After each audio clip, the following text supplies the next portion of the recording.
नमस्कार दोस्तों, स्वागत है आपका अपने YouTube चैनल NCERT कंसेप्ट के अंदर। NCERT कंसेप्ट दोस्तों, हमारी जो सीरीज चल रही है लाइफ प्रोसेस चैप्टर की, उसमें हमने न्यूट्रिशन पढ़ लिया है, उसमें हमने रेस्पिरेशन पढ़ लिया है और उसी में हमने नेक्स्ट पार्ट पढ़ा था ट्रांसपोर्टेशन इन ह्यूमन बींग्स। आज हम पढ़ेंगे ट्रांसपोर्टेशन इन प्लांट्स। तो छोटी सी बात मैं आपको बता दूं, प्लांट की अगर हम बात करें तो प्लांट के पार्ट्स आपको पता है, स्टेम है, लीव्स है, रूट है और बाकी बहुत कुछ है प्लांट्स के अंदर। कई प्लांट्स की हाइट छोटी छोटी रहती है, कई प्लांट की हाइट आपने देखी होगी बहुत ज़्यादा लंबी चली जाती है। अब ये अगर प्लांट जीवित है तो इसका मतलब उसके अंदर भी वाटर और फूड का ट्रांसपोर्ट तो होता होगा। अब वाटर और फूड का ट्रांसपोर्ट होने के लिए कोई तो सिस्टम होगा उनका भी। अब वो सिस्टम क्या है वो हम यहाँ पे देखेंगे। Transportation in plants. अब एक बात आप देखिए, सोयल जो है वो रिचेस्ट सोर्स है हर एक मिनरल्स का। नाइट्रोजन हो चाहे फॉस्फोरस हो, मैग्नीशियम हो, चाहे कोई भी मतलब मिनरल हो, उसका एक रिचेस्ट सोर्स है। ठीक है, soil is the nearest and richest. ये पॉइंट आप पकड़ लीजिए, नियरेस्ट एंड रिचेस्ट। सोयल जो है वो नजदीकी भी है और रिचेस्ट सोर्स है रॉ मटेरियल्स का। रॉ मटेरियल्स जैसे नाइट्रोजन है, फॉस्फोरस है, अदर मिनरल्स हैं, मटेरियल्स हैं या फिर मिनरल्स हैं। ठीक है, तो यहाँ पे मैं मिनरल्स भी लिख सकता हूँ। इसलिए जो नियरेस्ट पार्ट प्लांट का क्या है, रूट है, जो सोयल के टच में है, इसलिए अब्जॉर्प्शन जो है वो नियरेस्ट पार्ट से होगा और वो नियरेस्ट पार्ट प्लांट का क्या रहेगा, रूट रहेगा। तो ये बड़ा इंपॉर्टेंट हो जाता है कि नियरेस्ट पार्ट प्लांट का सोयल के रूट है। अब रूट कांटेक्ट में है सोयल के अंदर मिनरल्स पड़े हैं तो वहां से ट्रांसपोर्टेशन शुरू हो जाएगा। अब ये कह रहा है अगर डिस्टेंस सोयल कंटेनिंग ऑर्गन में, अगर डिस्टेंस सोयल कंटेनिंग ऑर्गन में और क्लोरोफिल कंटेनिंग ऑर्गन में, सोयल कंटेनिंग ऑर्गन आपका कौन सा है, रूट है, और क्लोरोफिल कंटेनिंग ऑर्गन आपका कौन सा है, मेनली लीव्स है, बाकी ग्रीन पार्ट जो भी है। ठीक है, अगर वो डिस्टेंस दोनों के बीच में, दैट मींस रूट में और जहां पे क्लोरोफिल बन रहा है, अगर दोनों के बीच में डिस्टेंस स्मॉल है तो एनर्जी और रॉ मटेरियल जो है वो इजीली ट्रांसपोर्ट हो सकते हैं डिफ्यूजन से, इजीली ट्रांसपोर्ट हो सकते हैं डिफ्यूजन प्रोसेस से। लेकिन अगर साइज लार्ज है, अगर साइज लार्ज है तो diffusion is not sufficient, diffusion is not sufficient, diffusion not sufficient, sufficient नहीं है। दूसरी बात, जो एनर्जी नीड है वो बॉडी साइज के आधार पे डिफर करती है। Energy needs differ between different body sizes. मतलब बॉडी साइज प्लांट का हो सकता है किसी का लार्ज हो, किसी का स्मॉल हो, उसके हिसाब से एनर्जी नीड जो है वो डिफर करेगी। प्लांट हो चाहे एनिमल हो, कोई भी हो, एनर्जी नीड उसी के हिसाब से डिफर करती है। प्लांट की अगर हम बात करें तो आपको पता है प्लांट्स जो है मूव नहीं कर सकते, मूवमेंट नहीं कर सकते। प्लांट्स डोंट मूवमेंट नहीं कर सकते and have large proportion of dead cells, और ज्यादातर प्रोपोर्शन प्लांट के अंदर डेड सेल का भी मिलता है, इसलिए कम एनर्जी भी उसकी रिक्वायरमेंट पूरी कर सकती है। So low energy needs their requirement and slow transport system भी काम चला सकता है। लेकिन जो प्लांट जिनकी हाइट ज्यादा है उसमें अकेला डिफ्यूजन कामयाब नहीं होगा। ठीक है, plant transport system will move energy store from leaves, leaves के अंदर जो एनर्जी स्टोर्ड है उसको मूव करेगा, and raw material from root, और रूट के अंदर जो रॉ मटेरियल्स हैं, जैसे हमने बताया था रॉ मटेरियल्स आपके ये वाले जो हैं नाइट्रोजन है, फॉस्फोरस है, अदर मिनरल्स हैं, तो इन दोनों का ट्रांसपोर्ट होता रहेगा। ठीक है, ये बात हमने यहाँ पे देख ली है। अब प्लांट के अंदर एक सिस्टम बना जिसके थ्रू वाटर का ट्रांसपोर्ट होगा, फूड का और अदर सब्सटेंसेस का ट्रांसपोर्ट होगा। तो दो टिश्यू यहाँ पर बताए गए, एक बताया गया जाइलम और दूसरा बताया गया फ्लोएम। जाइलम की अगर मैं बात करूं तो जाइलम जो है वो मूव करेगा वाटर को एंड मिनरल्स को जो सोयल से ऑब्टेन्ड होंगे। कहने का मतलब जाइलम क्या करेगा, जाइलम जो है वाटर को और मिनरल्स को मूवमेंट करवाएगा जो कहां से प्राप्त होंगे, सोयल से प्राप्त होंगे। बड़ा इंपॉर्टेंट हो जाता है कि जाइलम क्या करता है, तो जाइलम मूवमेंट करता है किस चीज की, वाटर की, पानी की और मिनरल्स की, पानी की और मिनरल्स की। दूसरा अगर मैं बात करता हूं फ्लोएम की, फ्लोएम क्या करता है, phloem transport product of photosynthesis. Product of photosynthesis क्या बना था, ग्लूकोज बना था, ठीक है, याद रखना है। प्रोडक्ट फोटोसिंथेसिस का क्या था, ग्लूकोज था। दैट मींस जो भी फूड बना लीव्स के अंदर उसको अदर पार्ट के पास भेज देगा। इसका मतलब फ्लोएम क्या करेगा, फूड का ट्रांसपोर्ट करेगा, अदर सब्सटेंसेस का ट्रांसपोर्ट करेगा, जबकि जाइलम क्या कर रहा है, वाटर का ट्रांसपोर्ट कर रहा है और मिनरल्स का ट्रांसपोर्ट कर रहा है। तो सबसे पहले हम पढ़ेंगे, सीरियल वाइज पढ़ेंगे, ट्रांसपोर्ट ऑफ वाटर। वाटर का अगर ट्रांसपोर्ट देखा जाए, हम पढ़ेंगे जो जाइलम होता है उसका स्ट्रक्चर के अंदर आप 11th 12th क्लासेस के अंदर पढ़ पाओगे। जाइलम के स्ट्रक्चर के अंदर वेसल्स रहती हैं, ट्रैकिड्स रहते हैं और रूट स्टेम। ये जो जाइलम है मतलब इनके जो वेसल्स और ट्रैकिड्स हैं ये इंटरकनेक्टेड रहते हैं। इन xylem vessels and tracheids of root, stem, leaves are interconnected to form a continuous system of water conducting channel reaching all part of plant। कहने का मतलब ये सारे के सारे मिलकर के इंटरकनेक्टेड हो जाएंगे। जाइलम, जाइलम के अंदर वेसल और ट्रैकिड, रूट के, स्टेम के, लीव्स के सारे के सारे इंटरकनेक्टेड होंगे। दैट मींस एक नेटवर्क बना लेंगे, एक कैपिलरीज ट्यूब जैसा नेटवर्क बना लेंगे, एक कंटीन्यूअस सिस्टम बना लेंगे वाटर कंडक्टिंग चैनल का, जो कि रीच करेगा all part of the body, पूरी बॉडी के अंदर पानी को पहुंचा देंगे धीरे धीरे। रूट की अगर मैं बात करूं, जड़ की अगर मैं बात करूं, नीचे रूट की अगर मैं बात करूं तो cell contact with soil. Cell किसके कांटेक्ट में है, सोइल के कांटेक्ट में है। Actively take up ions, ions को एक्टिवली ले लेती है, एक्टिवली लेती है, पैसिवली नहीं लेती। ये बात भी इंपॉर्टेंट है, ध्यान रखनी है। तो at root part cell contact with soil, cell किसके कांटेक्ट में है, सोइल के कांटेक्ट में है, मिट्टी के कांटेक्ट में है। Actively take up ions, ions को ले लेती है। This create difference in concentration of ion between root and soil। अब यहाँ पे क्या होगा, दोनों के बीच में एक डिफरेंस क्रिएट हो जाएगा, चाहे वो रूट हो चाहे वो सोइल हो, दोनों के बीच में क्या हो जाएगा, एक डिफरेंस क्रिएट हो जाएगा। इसलिए इसलिए इसलिए वाटर जो है मूव करेगा into root from soil to eliminate this difference. और इस डिफरेंस को दूर भगाने के लिए, इस डिफरेंस को एलिमिनेट करने के लिए वाटर क्या करेगा, सोयल से रूट के अंदर चला जाएगा और पेड़ की, पौधे की जड़ के अंदर जैसे ही पानी गया, आगे काम किसका है, जाइलम का। इंटरकनेक्टेड है सारे के सारे वेसल, ट्रैकिड्स, रूट के, स्टेम के, लीव्स के, तो वो कंडक्टिंग सिस्टम एक चैनल के थ्रू वाटर ऊपर तक पहुंच जाएगा, सारे पार्ट्स के अंदर पहुंच जाएगा। इसलिए कहते हैं कि पौधे की जड़ में पानी दो, पत्तियों पे नहीं, ठीक है। तो पौधों की जड़ में पानी देना चाहिए। आगे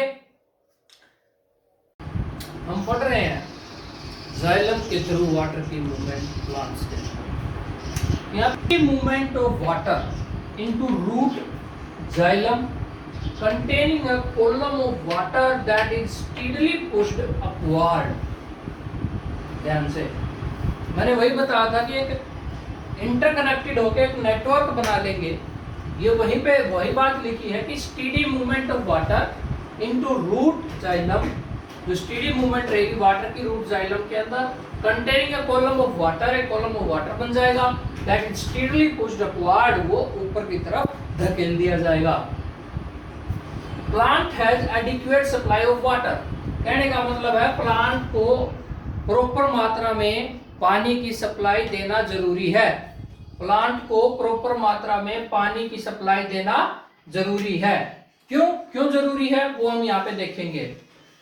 The water lost through stomata replaced by water from xylem vessel in leaves. जो वाटर लॉस्ट होगा स्टोमेटा के थ्रू,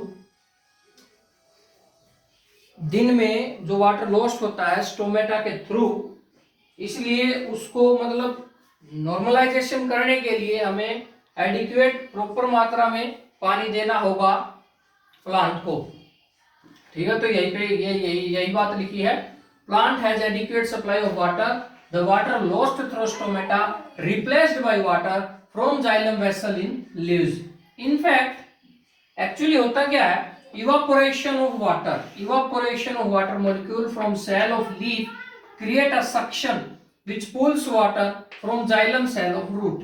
That means जैसे ही पत्ता है, लीफ है, इवोपरेशन होगा पानी का, पानी उसके अंदर से बाहर जाएगा, तो एक सक्शन, एक प्रेशर ऐसा क्रिएट होगा जो रूट उसके अंदर जो पानी है उसको ऊपर की तरफ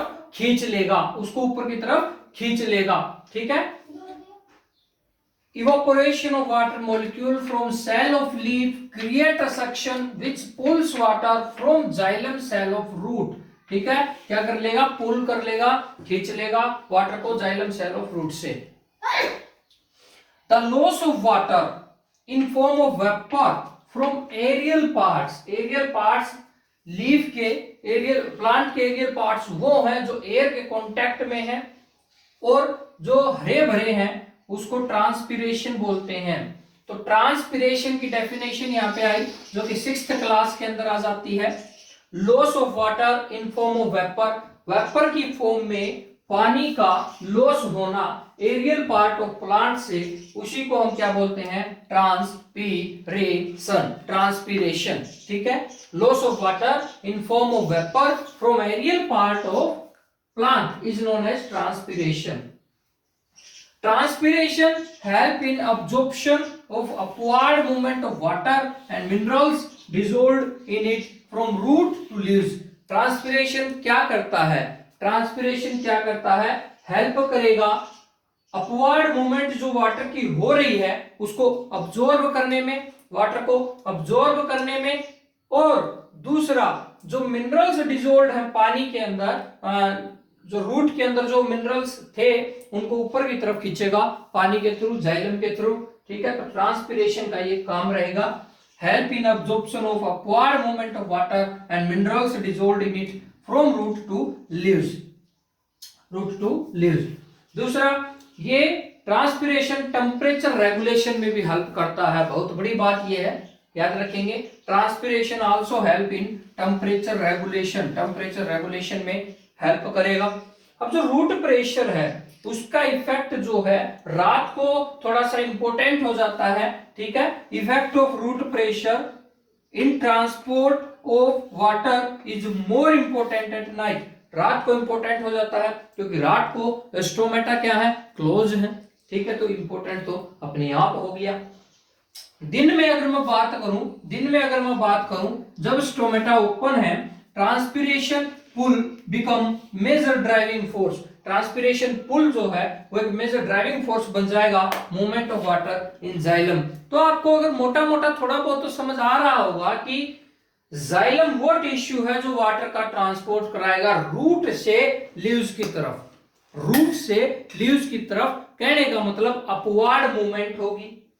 अब आपका इवेपोरेशन बोल दे, ट्रांसपीरेशन बोल दे, वेपोराइजेशन जो हो रहा है, पानी का लॉस लीव से हो रहा है, एक सक्शन क्रिएट होगा जो नीचे से उस पानी को जाइलम के थ्रू और जो मिनरल्स डिसॉल्व्ड है रूट से वो सारे ऊपर की तरफ खींच लेगा।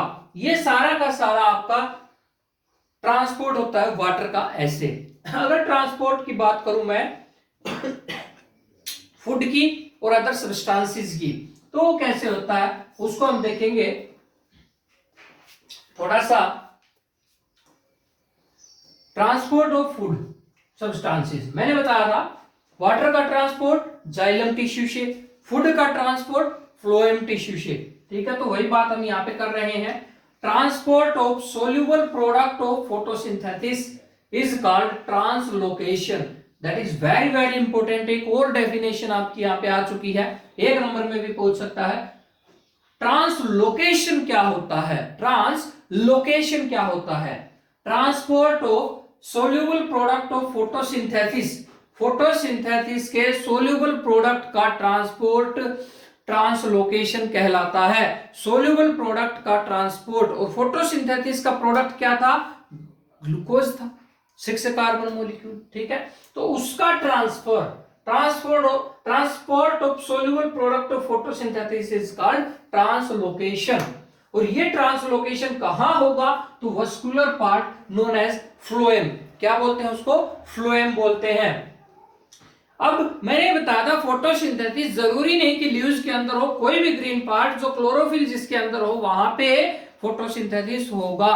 हाँ, ये बात जरूरी है कि लीव्स के अंदर ज्यादा होता है।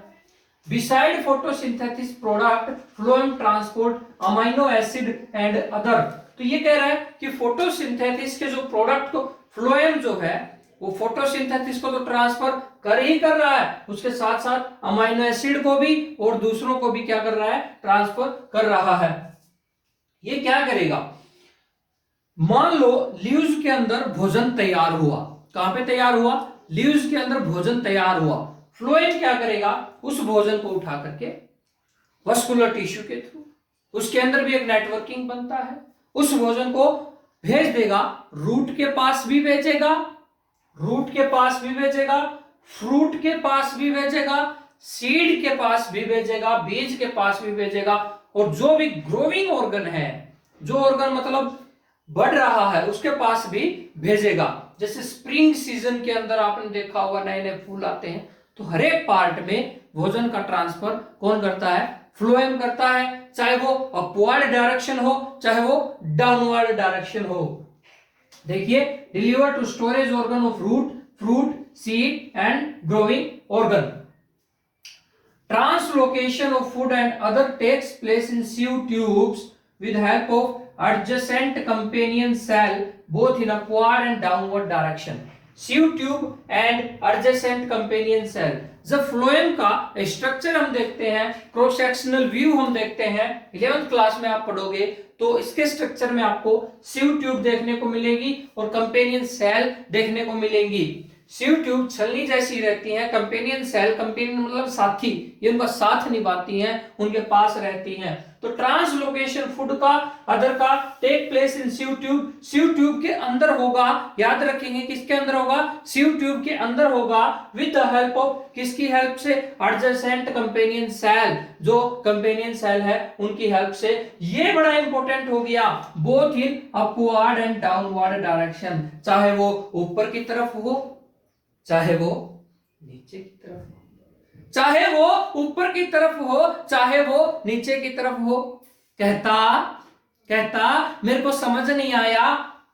मैंने कहा ऐसा कुछ था ही नहीं जो समझ ना आए।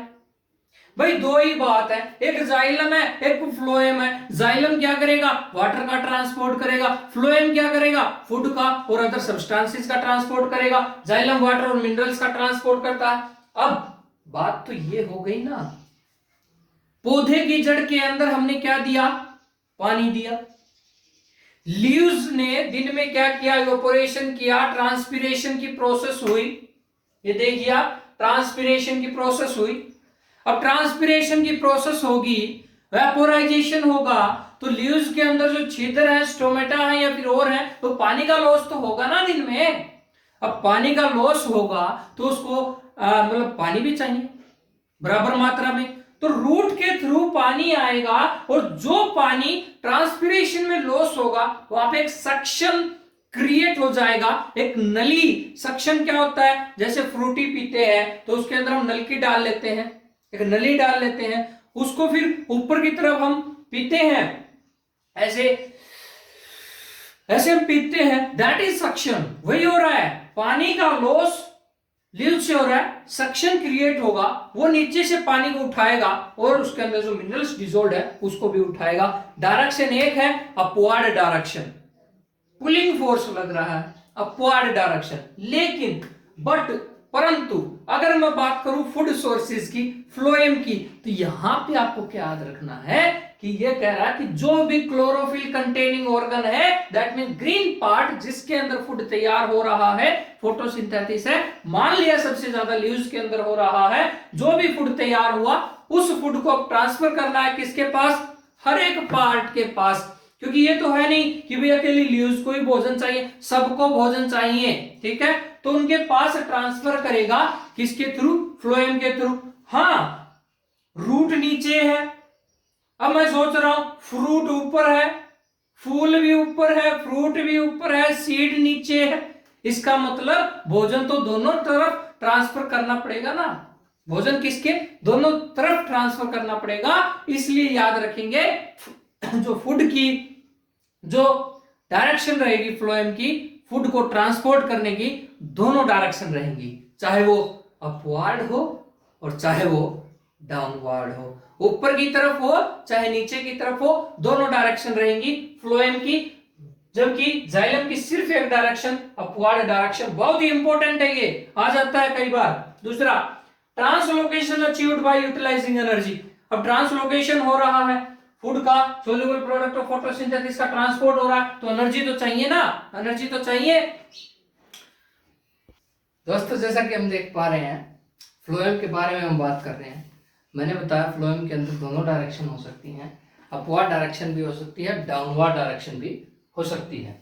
जैसे मैं यहाँ पे थोड़ा सा, फिर मैंने बताया कि ट्रांसलोकेशन की जो प्रोसेस है वो एनर्जी का यूटिलाइजेशन करेगी।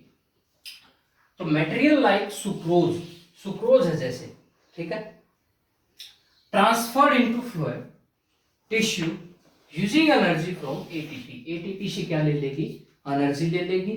तो material like sucrose transferred into phloem tissue using energy from ATP, using energy from ATP, ठीक है। तो ये बात बड़ी इंपॉर्टेंट है, याद रख लेंगे। Material like sucrose transferred into phloem tissue using energy from ATP. और ये जो प्रोसेस है इंक्रीज कर देगी ऑस्मोटिक प्रेशर टिश्यू का, ये जो प्रोसेस है इंक्रीज कर देगी osmotic pressure of tissue using water to move it into it, ताकि वाटर इसके अंदर आ सके, ठीक है। ऑस्मोटिक प्रेशर अगर इंक्रीज होगा तो वाटर इसके अंदर आएगा, और ये जो प्रेशर है ये मूव करेगा मटेरियल को in phloem to tissue which have less pressure. Osmotic pressure जो है ये वो प्रेशर है जो यहां से मूवमेंट करवाएगा हाई प्रेशर से लो प्रेशर की तरफ, हाई कंसंट्रेशन से लो कंसंट्रेशन की तरफ, ठीक है। तो this pressure moves the material in phloem to tissue which have less pressure, जहां पे लेस प्रेशर है वहां पे, ठीक है। This allows phloem to move material according to plants need, और यही प्रेशर अलाउ करेगा फ्लोएम को ताकि वो मटेरियल्स की मूवमेंट कर सके जहां पे प्लांट को ज्यादा नीड है। जैसे स्प्रिंग सीजन में आपने देखा होगा जो स्टोर्ड फूड रहता है, शुगर रहती है स्टेम में और रूट में, स्टेम में और रूट में, वो ट्रांसपोर्ट हो जाती है बर्ड्स के पास, जिनको ग्रो करने के लिए, बढ़ने के लिए एनर्जी चाहिए, फूड चाहिए। तो फ्लोएम की मैंने डायरेक्शन आपको बताई, दोनों होती हैं, अपवर्ड हो चाहे डाउनवर्ड हो।